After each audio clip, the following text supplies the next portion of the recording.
तो आजचा हा माहीमचा किल्ला। इथून जवळच वांद्र्याचा किल्ला आहे आणि बिरडीचा किल्ला सुद्धा बाजूलाच आहे। ही आपली पुराण वास्तू आहे, आपला इतिहास सांगणारी वास्तू आहे।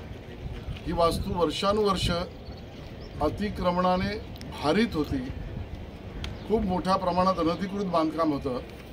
मुंबई महापालिका अधिकाऱ्यांचं मी मनापासून कौतुक करतो की या ऐतिहासिक वास्तूला या अतिक्रमणापासून मुक्त करण्याचं काम हे मुंबई महानगरपालिकेच्या अधिकाऱ्यांनी केलं, पोलिसांनी त्याला सहाय्य केलं आणि आज माहीमचा किल्ला मोकळा श्वास घेतोय।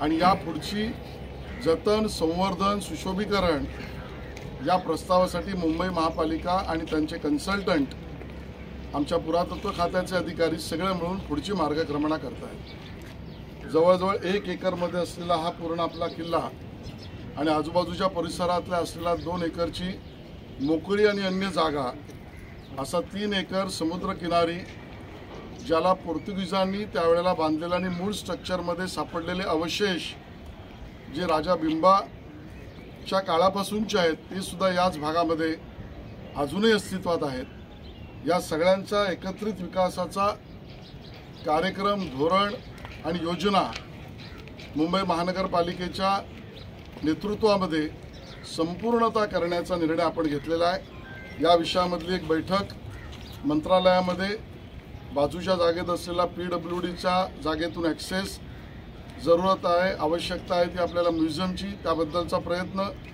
आणि या सगळ्याचा रखरखाव यासाठीची आर्थिक तरतूद यासाठीची बैठक येत्या आठवड्यातच आपण घेतो आहोत।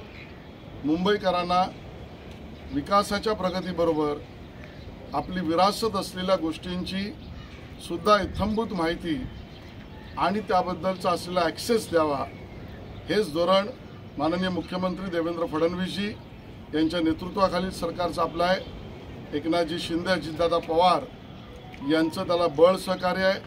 मुंबई महापालिका आयुक्त भूषण गगराणी यांनी त्याबद्दल सहकार्य करायचं ठरवलं आहे।